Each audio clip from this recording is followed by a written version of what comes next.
efeito aqui, nós vamos fazer o seguinte. Eu vou criar aqui uma ferramenta, né? Eu quero fazer ele ficar com duas cores. Pode ser aqui em forma de círculo mesmo. Deixa eu pegar aqui a elipse.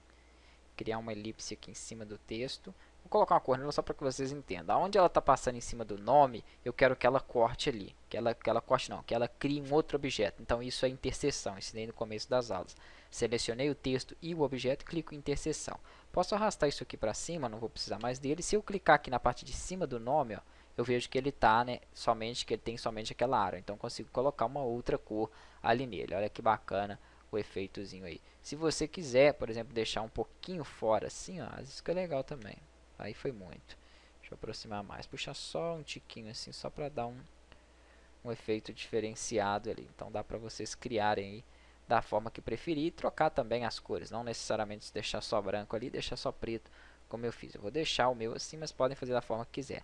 Seleciona os dois e aqui, ó, tem algumas opções que você pode juntar. Só que se eu soldo ali, isso não vai prestar ele voltar para uma cor só. Então vou ter que juntar com Ctrl G. Se eu quiser separar isso aqui para ele deixar de ser um texto, deixar de ser agrupado, eu posso apertar aqui, né, o Ctrl Q, que quebra ele e deixa ele aqui em curvas. Com isso eu poderia aplicar contorno, alguns outros efeitos. Posso aplicar também um que eu não ensinei ainda, que é a extrusão, né? A extrusão aqui ela aplica uma profundidade em um objeto e é um efeito 3D nele. Depois a gente vai ver sobre efeitos 3D.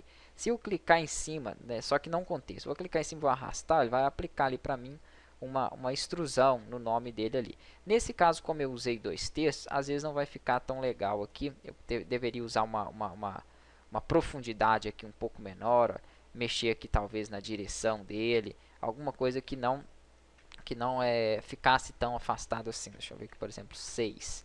6 não fica tão afastado, ele fica legível ali, dá para entender beleza aí. Tem alguns outros parâmetros aqui de profundidade, a direção. Então deixa eu afastar um tiquinho aqui. Opa, aí. Então é mais ajuste mesmo, vocês vão ter que mexer. Aqui posso descer e posso subir também a minha extrusão. Olha lá que bacana.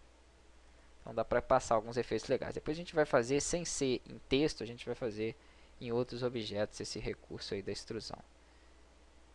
Pronto. Vou deixar o meu mais ou menos assim mesmo. Podemos fazer mais o que aqui? Deixa eu desfazer um pouquinho essa extrusão, que ela ficou muito cheia. Um pouquinho legível aqui. Não gostei dela não. Pronto. Ctrl Z. Ctrl Z de novo. Isso. Só um comando Ctrl Z para poder estar desfazendo aí. Vou deixar ela bem pouquinho aqui, ó.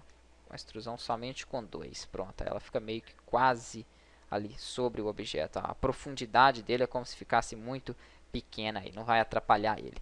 Beleza. Poderia também colocar aqui, ó, efeitos que são perspectiva, né? Efeito adicionar perspectiva, que eu não mostrei onde você pode deixar o objeto aqui com uma determinada perspectiva. Então, seguro o Ctrl e o Shift, por exemplo, ele deixa ele tombado, virado ali, como eu fiz. Não quero colocar nesse banner meu, por enquanto, perspectiva. Vou dar um Ctrl D de dado para duplicar e vou posicionar aqui embaixo. Isso é perca de tempo, né? Eu já ensinei de outra forma também, segurando o Ctrl, clicando na alça e arrastando. O botão direito, ele duplica. Se eu quisesse deixar esse de baixo como se fosse um reflexo, eu também mostrei. Poderia colocar aqui uma transparência nele.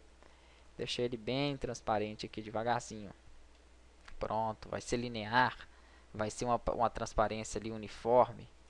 De quantos por cento, né, que vai ser essa transparência se ela for uniforme. Então isso tudo aí você tem que analisar ali. Quanto mais distante ficar essa paleta branca aqui, ó, maior a transparência aplicada. Vou dar um Shift F4 para ele aproximar novamente. Olha lá como que ficou bem transparente. Se você quer deixar, seleciona os dois e dá um Ctrl G. Este de baixo aqui você pode diminuir ele um tiquinho também, ó, porque realmente o reflexo ele é um pouco menor, né? Pelo menos a ideia dele é um pouquinho menor do que o texto ali. Seleciona os dois e Ctrl G. Feito isso aqui, eu vou criar uma outra parte aqui no meu banner, que vai ser um retângulozinho aqui embaixo.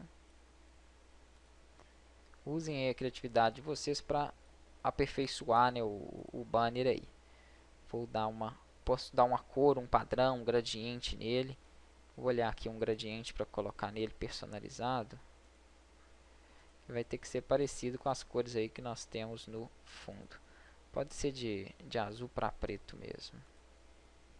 Ok. Só que eu não quero deixar nessa direção. Então, onde eu controlo a direção? Pode ser aqui com a própria ferramenta de preenchimento interativo.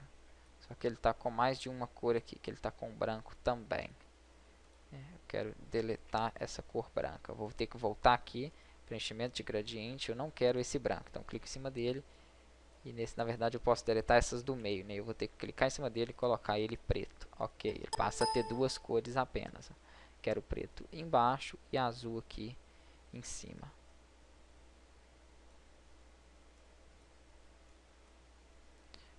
Beleza. Posso aplicar uma sombra ali, alguns outros efeitos em cima dessa minha paleta aqui que eu criei por último. Próxima aula a gente vai dar sequência. Eu vou analisar ela aqui direitinho.